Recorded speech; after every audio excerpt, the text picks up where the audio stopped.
Is it better to read Quran fast, to complete it in Ramadan, or focus in the meaning of ayat? Oh, what should I do? Because I attempt to recite the whole Quran in the Qiyam of Ramadan. See, Ramadan is not the month of studying tafsir or durus of tafsir and lectures. Do you realize that I don't do the Quran halaqa, which is over 35 years old practice of this masjid? And our elders did the same thing.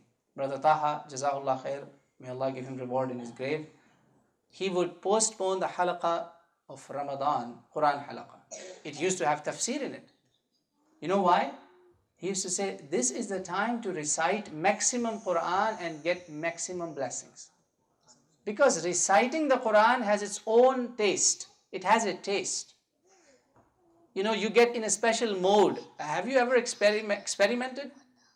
There are YouTube social experiments where people went around and said, can you listen to this? To Americans, non-Muslims. And when they put the plugs in their ears, tears were flowing.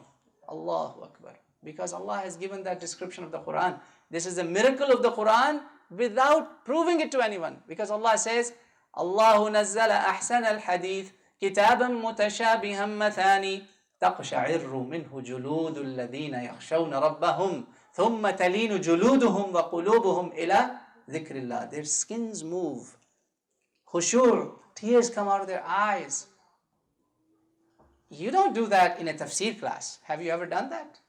Studying a tafsir class and oh my God, tears are flowing from my eyes. It happens because of the tilawah of the Quran.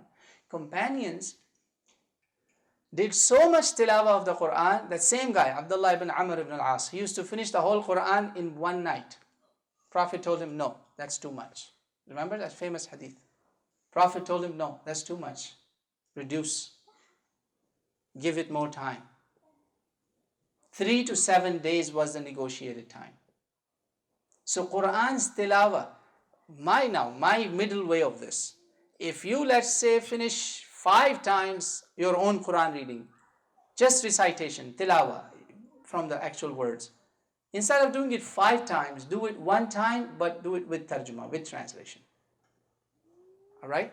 Can you do that? One Quran, remember, if you just read the translation, is this Quran? That's not Quran. So those of my brothers and sisters who are early Muslims, newer Muslims, converts, I recommend you play it, listen to the words, and read the translation.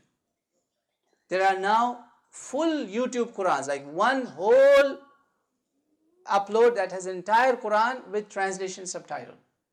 You could do that. I recommend have a Quran translation in front of you and listen to the Quran while your fingers are on the translation. Or what you could do, another way, listen to the recitation and read the translation. Or read the translation first, Fatiha. Okay, this is what it means. Now let me listen. Wallahi, you will enjoy. If you do it 2 things simultaneously, you might be distracted. So do that, inshallah. Now, for Taraweeh, Qiyamul Layl, Sahaba didn't have people, they had new Muslims, converts coming in. They didn't tell them, okay, grab a translation and then don't pray with us. No. Before you come for Qiyam, recite or read the translation at least. And then pray in the Qiyam. So you know, you kind of have a broad idea of what's being recited. Great? Believe it or not, you may think that the Arabic speaking people who are standing, especially the converts, you may think, okay, the Arabs know the Arabic, so they know what the Quran has. Not true. Yes, I'm saying not true. Majority of the Arab youth nowadays is ignorant of what the Quran is saying. It needs effort, it needs a teacher. You cannot know the Quran just because you're Arab. La, this is not true. Alright? Make sense? So come out of that inferiority complex. And please communicate this to those who speak the language. They need to come out of the superiority complex. These are both complexes, very dangerous. Come in the middle zone, inshallah. So this time, don't deprive yourself from listening to the Quran from the prayers. Sahaba did these not for translation. Standing in prayer, listening to the Quran is itself a great worship, just by listening. And of course, reading the meanings of the Quran will become a great worship only if you start to follow it. Another one.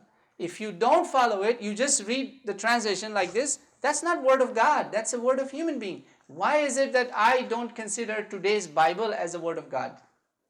Most Muslims don't believe in today's Bible as word of God because it is a man's translation. It's a collection of so many things that has some essence, some translation of word of God, and other things got mixed up in it, you know.